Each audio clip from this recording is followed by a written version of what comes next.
after I finished the book. I always wanted to do a movie, and every couple of years I would start and I'd stop and I'd start and I'd stop, and I needed more distance and I needed more time. And deep down, what I really was doing was waiting for this cast. When I came onto the movie, I was very anxious about how I was gonna create these kind of like friendships that they've obviously had for such a long time. And Stephen was just like, you don't even have to worry about that. You're all gonna be best friends, then you're gonna have the summer of your life. We just want to toast our new friend. You're a wallflower.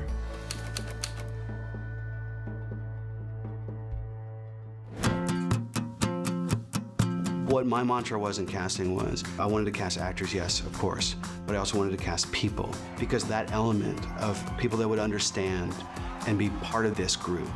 I guess by just being discerning with his own energy and finding others who reflected that energy, which is the energy of the book and the energy of the movie, of course. He managed to put together this group that is like ultimate chemistry set. Welcome to the island of misfit toys. I just knew that if I got them all together, something very magical would happen. It's really kind of a unique experience. We were kind of living in a dorm environment almost. We had this like wing of this little hotel, and we had this one floor that was just all of us living together next to each other. Doors were open all the time, and we'd all just hang out all day long. We are all really close. We hang out every night after a wrap. You know, we all sit down and unwind together and talk about the day, and people stay after their wrap just to hang out, and we're all crashing on each other's couches and stuff. You know, sometimes it drove me crazy, to be honest. But like, as a director, like, really? You're so sleepy you can't do the scene. But all the camaraderie that it led to, for them staying up all night and playing music and just becoming great friends, it translated to what the movie is. Come on, let's go be psychos together. None of them really had a suburban experience. So you have Emma Watson, who grew up in London and went to college at Brown. Finally, oh, this is what a mall is. We were all kind of isolated, miles away from the city, and it just made all of us come together more. This is what fun looks like. A lot of people were like, Emma, Ezra, how did you guys know each other before this? Didn't. Met a few days ago. Ezra is amazing. He was the first actor that I met because I came in, I was nervous and didn't have as much experience as some of the other actors. And he jumped up and he gave me a big hug. And I was like, okay, this is gonna be all right. This was one of the things where like a week and a half in, we're all like, okay, I have to say this, I love you guys. It was so amazing to know the night before when I was reading over my lines and I'm like nervous about the next day and just think to myself, but it's just gonna be me and Logan, you know? And nothing can really go wrong because if the amount that I care about him in real life can just come across on screen, then it made my job very, very easy. So I'm very grateful for that. Why do I and everyone I love pick people who treat us like we're nothing? We accept the love we think we deserve. We were like a little family for that period of time, and we all became very close, all the actors, and the unity was nice. My favorite memory of Perks is this. We were filming the prom scene, and I still get choked up when I think about that Emma Watson, Ezra Miller, Logan Lerman, Meg Whitman never had a prom. They never had a high school experience because they were child actors, and that this was going to be their only prom. And as they're all running out to the limo, and we had like a half an hour to shoot it, we had enough light for 2 takes, I just said, just go and be at prom. And it just breaks my heart every time. It's just the greatest feeling, and I'll remember for the rest of my life. I really will. I've met probably some of my, friends for life in this movie, and I really have had like one of the best summers ever.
I'm really excited to be able to talk to you guys about deleted scenes because I think that more than anything else, I feel like the scenes themselves fall into two camps. One of the scenes that were really difficult to cut, the other scenes that were fairly easy to let go of and went early on in the process. This particular opening was the latter because even though on the page, my idea was, wouldn't it be interesting to start the movie in the hospital and then we could be asking ourselves the whole time, God, what happened to that poor kid? And that would drive the mystery, kind of like the novel provided the mystery of who is dear friend, who is he writing to? Are you warm enough, honey? That was the concept anyway. He's warm enough? And at the end of the day, I just felt like even though Kate Walsh did wonderful work, Nina Dobrev did wonderful work, I liked some of the imagery quite a bit, and I liked going to the past. I ultimately felt like this wasn't the way to open the film because you couldn't recover tonally. It's hard to care. It was hard for me anyway to care as much about a young man having difficulty with the first day of school if I know that this is in his future. And so this was let go of early in the process. Okay. Well, we'll be back tomorrow with Dad and Chris, so take care of yourself. But the reason I wanted to include this on the deleted scenes was I thought Kate did wonderful work. I thought Nina did wonderful work. And, of course, Joan Cusack. It's always great to see her in the film. I'll be right back.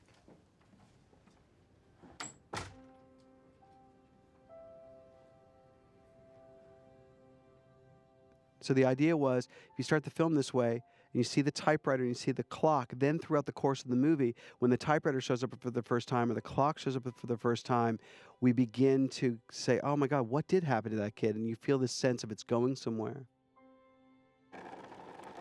But I wanted to include that for that shot of that big wheel. That is Leo Farmer's little brother, Reed, who plays Charlie at the age of 3. And I loved that shot of the big wheel so much that I said, you know, you have a choice to make as a filmmaker. You either pretend that, of course, I was going to always start the movie in the tunnel. I'm so brilliant. Of course, I'm going to do that. Or you could say, you know, I had this idea. It didn't work, but we shot some beautiful footage of the kids. It was a very ambitious opening. And here it is, warts and all. And I hope you enjoyed it. At the end of the day, I think I made the right choice.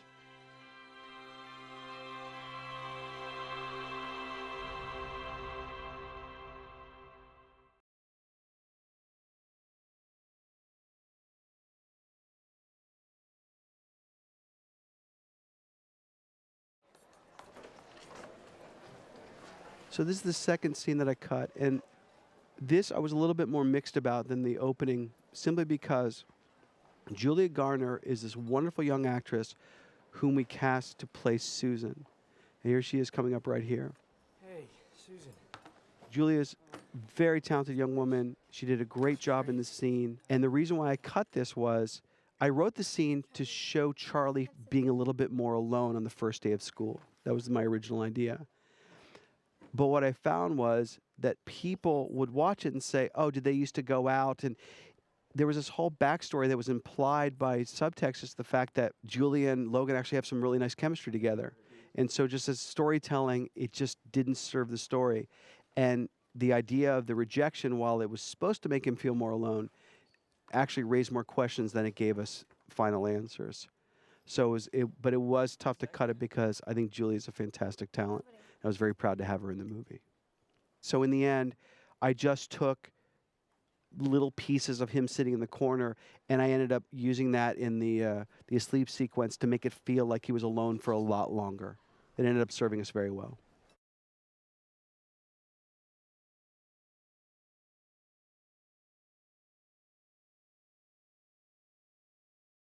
Hey babe, this next one might be a little sad, but it reminded me of your eyes. So this is a flashback scene, kind of one that goes inside of Charlie's heart and memory about his best friend Michael who committed suicide. And I designed this scene where we start at the radio and then we go to Charlie at the bed. And then when he looks up, I do what is known as a cowboy switch, where suddenly the radio's on the desk and there's Michael. Your brother just gave this to you? Yeah. My dad. This scene was very hard for me to cut because I love the character of Michael from the book. I wanted him to have a presence in the movie. And that young man right there, Owen Campbell, is such a great young actor. And it broke my heart to cut the scene. But ultimately, I felt that the story of the past belonged to Aunt Helen, and that in movies, there's really only room for one ghost. Books, you can have two. Movies, you can only have one. It's fine. Why? I'm gonna ask Susan to go out with me.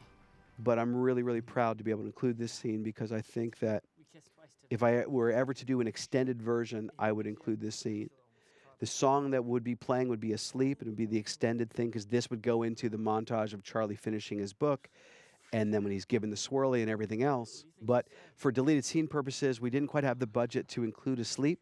And so, little shout out, and it was really, really proud for me that Jennifer Nash, our esteemed music editor, she wrote a beautiful song called Newborn that some friends of hers in a band called The Daylights recorded. And she didn't tell me, and she placed this under it. I thought it fit the scene perfectly. You know, here's Charlie and Michael in 8th grade talking about this dance, and as we just saw, Susan said yes to him, and then you move off to the desk, and then Michael's gone. And my original idea was to go from this desk to Susan getting drunk at the football game.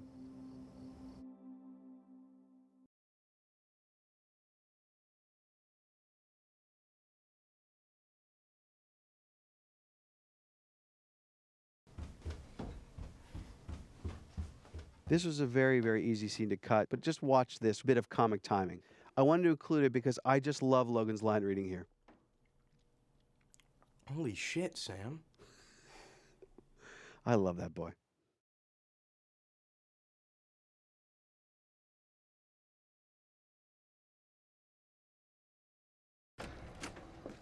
Kate Walsh did such a great job as the mom, and she is a funny lady, and get ready for her little improv line. I know. Sam and Patrick got me a suit. Patrick got me a clock for my birthday. You made it for me. This is the clock? Yeah. I love her saying, "This is the clock."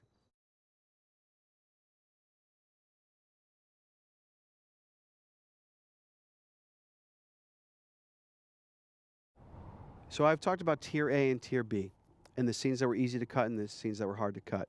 This scene was really hard for me to cut for several reasons. I thought that Kate Walsh and Logan Lerman, just such a simple little setup, looking out the window, and they did such a great job together. And if I ever do an extended version of the movie, I would absolutely put this scene in it. Mom, do you remember that time when Aunt Helen sat on Santa's lap at the mall and asked him for a new Ford Mustang? The only reason I cut it out was I felt that after coming out of that huge high of the first kiss and that fun moment with Patrick giving him the clock, that it was too much of a tonal shift to go to this a little bit more somber exchange. But the exchange itself was very beautiful to me. I'm sorry you lost your sister, Mom. Come on. Let's go make this the best birthday ever.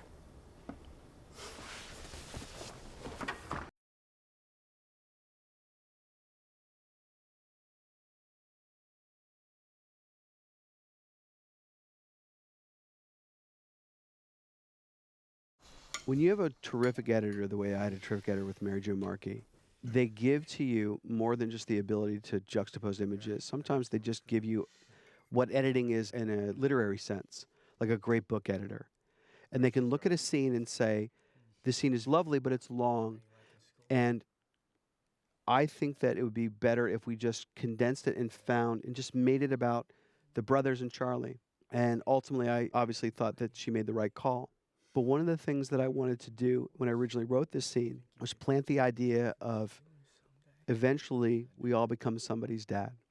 And that in the end letter, when Charlie says that in his final letter in the tunnel, this is where the idea came from. We all become somebody's mom or dad. I thought Zane did a beautiful job playing his brother, and I love the boys talking about their dad and kind of cutting him up a little bit. Coach said he was an incredible goalie before he got hurt. So I call up Dad and ask him about it. Do you know what he said? What? Who gives a shit? They're all just stories someday, and we'll become somebody's dad. So this was ultimately not a very difficult thing to let go of, because what the scene transformed into, I thought was very haunting and very beautiful, and the boys did a great job. But I'm really proud that I was able to share this with you, especially because, and I'll keep quiet for a little bit here, especially because of what Kate Walsh does at the end. I want you to wait for that. Not picturing things anymore. Not if I do, I can just shut it off. I'm not thinking too fast at all. Well, you know, Mom did say that you have good friends now. So the idea was that this is the family where one member is going to ask Charlie what's really going on, but that when confronted by another family member, they'll instantly cover it. He's not going to talk about Charlie's troubles to his mother. He's going to say, oh, I you know, how great our mother looks. But I love this moment from Kate because I wanted to find the sentence that would capture what a real marriage is between two people who've been through as much as they've been through. And when Charlie says, Hey, Ma.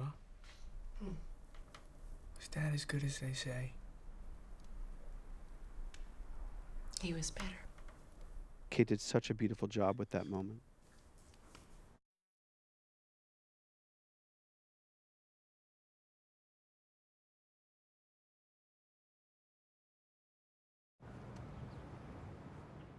There's my dear friend Mark Wilson. You okay, son? This is a little extended idea that I had of Charlie just feeling that Aunt Helen's death was all his fault. It's all my fault. I ended up cutting that and putting it in the phone call with Candace at the end. And it was much better served there. He was 7. He had some emotional problems, so he spent some time. But I have to say that this little moment in the hospital, hearing about his emotional problems, hearing about the time he spent in the hospital, I covered this in other places, so this was redundant. But I have to give a shout out to Nina Dobrev's comic timing right about now. You were so screwed.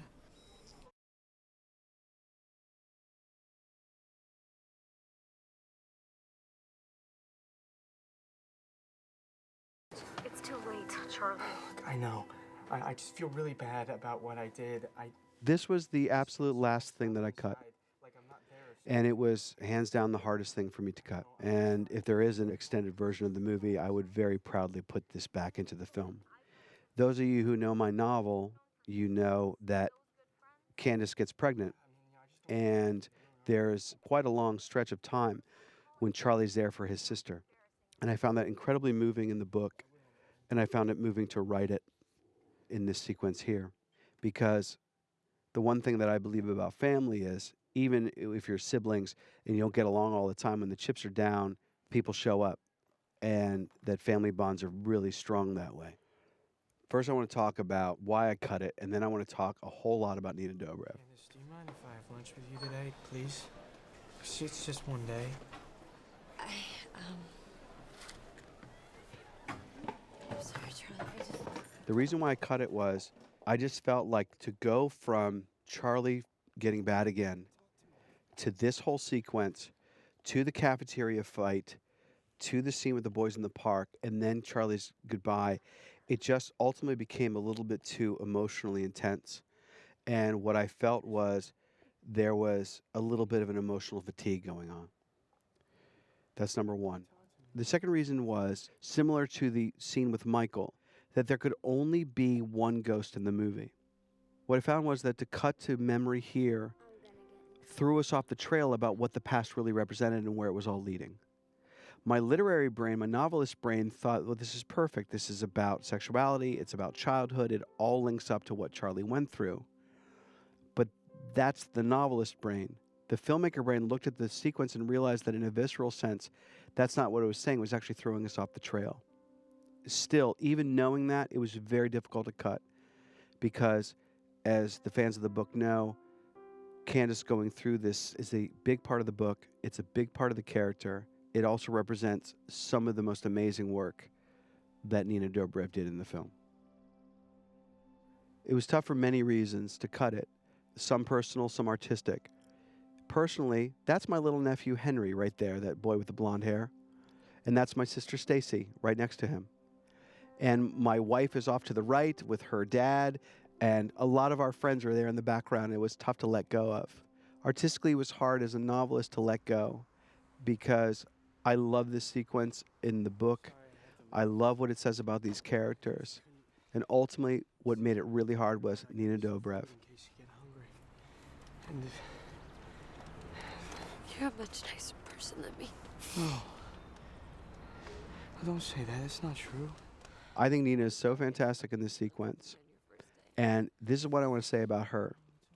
When I called her to say, listen, and to explain all the reasons I just said here, to say I had to cut the sequence and these are the reasons.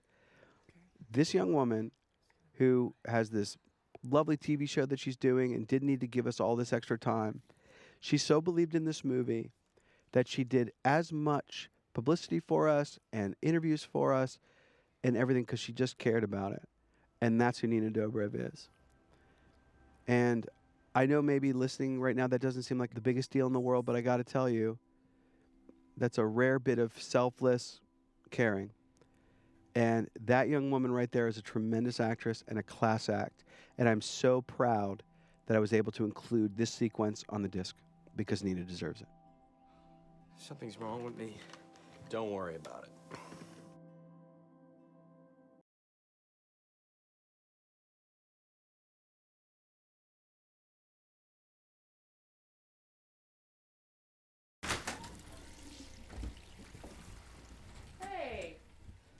In my attempt to keep the previous sequence, I cut this scene from the tail of the previous sequence. Saw a movie in Robinson. Had some nachos. Even though I love the scene as an individual tree, I love the family dynamic and I love the little moments between Nina and Kate. I felt that how it influenced the whole threw us off of Charlie's point of view. How the sequence worked previously was you can see how it weighs on Charlie. This particular scene, even though Nina does a great job with it and Kate and Dylan, I didn't feel that it added to the weight on Charlie's shoulders, so I ultimately just left it off. But once again, just like the previous sequence, Nina did some fantastic work. Go.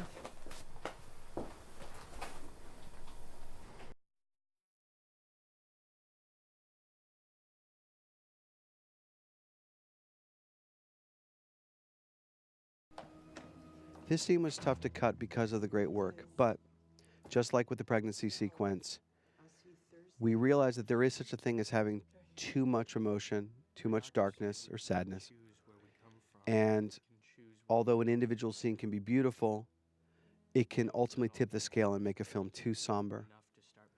And it was too important to me to get to that tunnel and have that sense of catharsis to slow down the train at this point. But I will say, first of all, that is my dear friend Catherine Osborne, who was my sister's best friend from high school, and I love her very much. And we're moving into one of Kate Walsh's best moments and how wonderful Kate and Logan were together as mother and son. You remember? I used to take you to get ice cream when you were little and you had a fever. The reason why I cut this scene was it was fairly redundant emotionally to the kiss on the forehead scene in that beautiful moment with Dylan and Kate in the hospital room. But I have to say that Kate Walsh plays the guilt that she carries for Aunt Helen so well. And if I hadn't been afraid of slowing down the train to get to the final tunnel and get to the cathartic ending, I might have rolled the dice on that scene just because of the beautiful work that Kate did.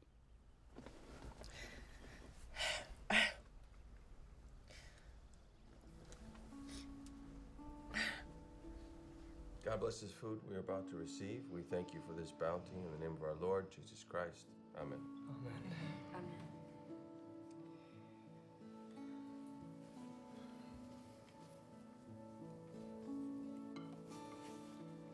So how do you think the Penguins are going to do this year, Dad?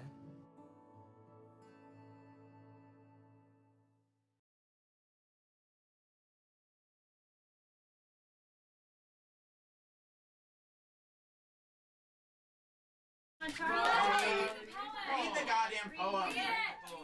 This is a very special scene to be able to share with you guys because although I knew in script phase that I was never going to include this poem in the movie, I wanted to shoot it anyway. Obviously, for the fans of the book who love this poem, I love this poem, but really to pay tribute to a very, very special and beautiful person. His name was Dr. Earl Room, and he wrote this poem. And my sister gave me this poem after Patrick Como, her friend from middle school, gave it to her. And the rumor was that it was indeed some kid's suicide note. It was an anonymous poem. I didn't know who wrote it. And when I put it in my book, because I wanted to spread the word about this poem the way that my sister gave it to me, to other people, my publisher said, you have to find out who wrote it. Through Patrick Como, talking to his mom, who found it in a Xerox pamphlet from a youth group thing that she used to run, there was a publisher, and his name was Dr. Earl Room. He worked in the Colorado school system. So I called his school, and he was retired, and they said they would try to find him and get back to me. And I got a call at 11 o'clock at night, and this wonderful man said, oh, I heard you were wondering about this poem. I go, yes, sir. I just wanted to know who wrote it because there was no author on it. I was wondering who wrote it. He says, oh, I wrote it. And I got tears in my eyes because I was talking to the author of my favorite poem of all time, and it was not some kid who took his own life. It was this wonderful teacher who dedicated his life to making life better for kids. And he passed away a few years ago. And as a tribute to him, I asked Logan to perform the poem because I wanted everyone to know the name Dr. Earl Room. And that's what it was all about. And his professor gave him an A. And a strange, steady look. And his mother never hung it on the kitchen door because he never showed her. That was the year that Father Tracy died. And he forgot how the end of the Apostles' Creed went. And he caught his sister making out on the back porch, and his mother and father never kissed or even talked. And the girl around the corner wore too much makeup that made him cough when he kissed her. But he kissed her anyway, because that was the thing to do. And at 3 a.m. he tucked himself into bed, his father snoring soundly. That's why on the back of a brown paper bag he tried another poem. And he called it Absolutely Nothing, because that's what it was really all about. And he gave himself an A, and a slash on each damned wrist. And he hung it on the bathroom door, because this time he didn't think he could reach the kitchen.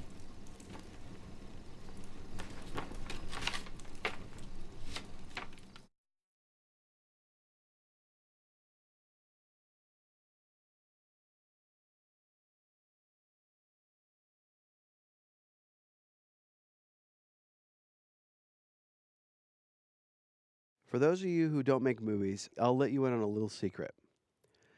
There are moments when you're cutting your film, even if you think that someday the film will be very special, that you just think it doesn't work at all. There's certain moments when you just think that rough cuts and you're never going to get to the finish line. And in those moments, you have to find little pieces of film or dailies that remind you what the film is about, that remind you how beautiful it was to shoot it, that remind you how great the actors were that you were working with and how much you owe them to make this wonderful. And for me, this little stretch of silent film did it every time. Because this right now, just picture this. It's about 6 o'clock in the morning. We've done this twice. This is take 3. And this is Emma Watson with safety cables and all, crawling out of a truck going about 55 miles an hour, finding her footing. And this is the 3rd time that Emma did this. And I don't know what it is, but this young woman who carried the weight of a franchise on her back a little bit, grew up on sets, just got to be this young person, and she got to be free. So right now, that is Emma flying.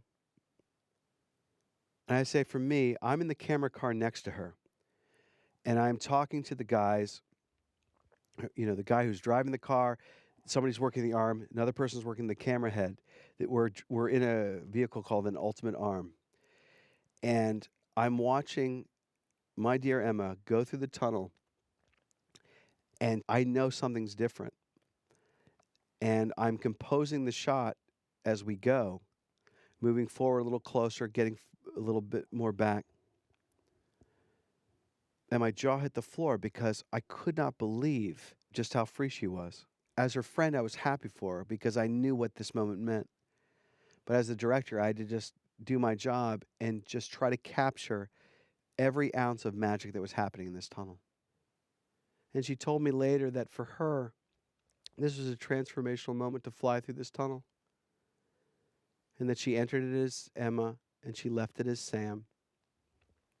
And what happened in between and what you can see on her face is a young person just being able to be a kid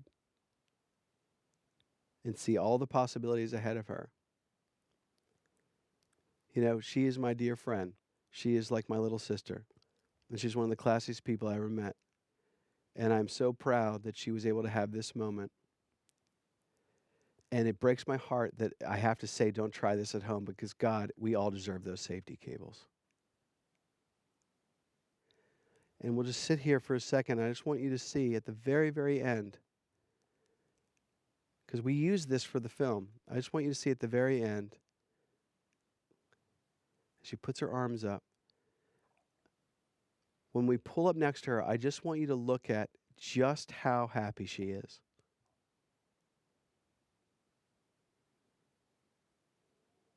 And the truck slows down.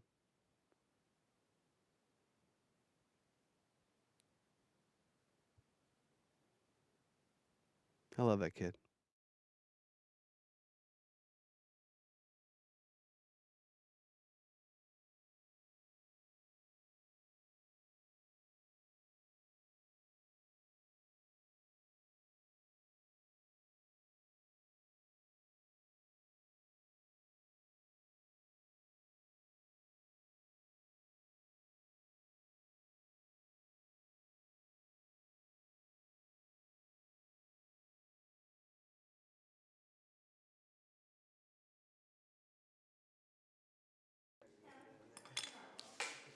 I'm including this scene, this little bit of dailies, which I never had in the film. It was going to maybe be part of a letter. But I'm including it because, number one, I love that girl on the right so much. I don't know her name. All I know is every time she was on screen, it just made me smile. So, young lady, I don't know who you are. Thank you for always brightening my day in the editing room.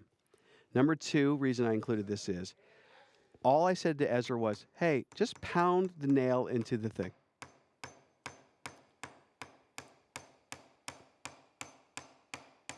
And I just want you to watch the physical comedic genius of Ezra Miller.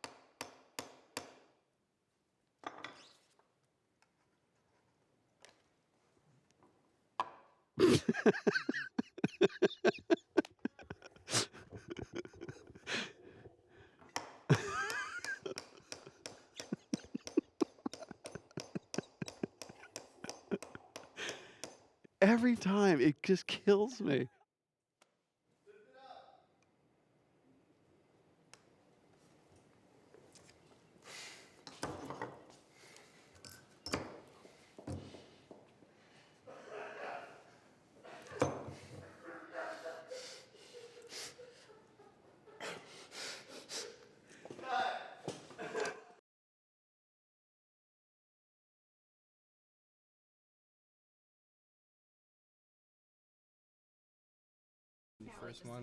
All this was going to be was a little picture underneath Charlie's letter about the history of Patrick and Brad. And once again, I just want you to see what happens when 5 actors become great friends over a summer and how they can just play off each other. I wrote a couple of these lines, and the boys did them just to fill in the story. But it was only a couple. The rest is all these guys. Once again, I just got to give credit to these 5 kids.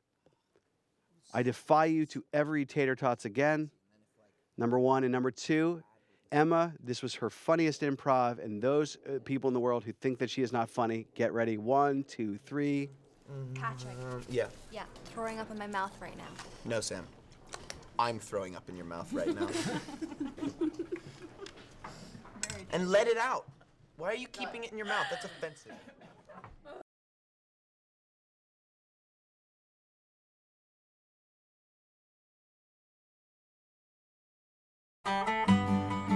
Dear friend, I haven't really talked to anyone outside of my family all summer, but tomorrow is my first day, and I really want to turn things around this year.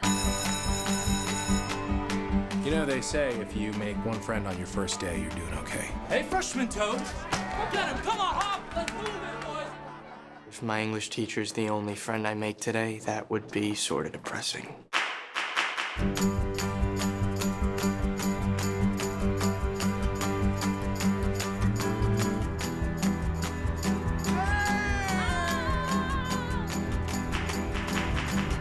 So, Charlie, this is what fun looks like.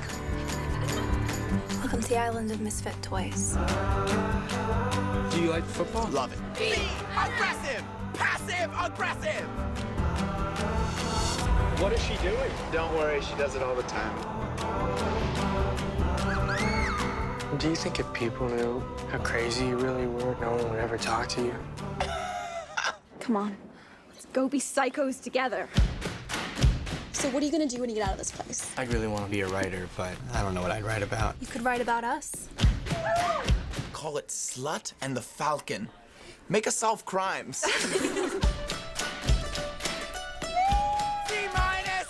and gentlemen. I am below average. Below average. Why do I and everyone I love pick people who treat us like we're nothing? We accept the love we think we deserve. You see things, and you understand. You're a wallflower. I didn't think anyone noticed me. I know there are people who say all these things don't happen. I know these will all be stories someday. But right now, we are alive. And in this moment, I swear we are infinite.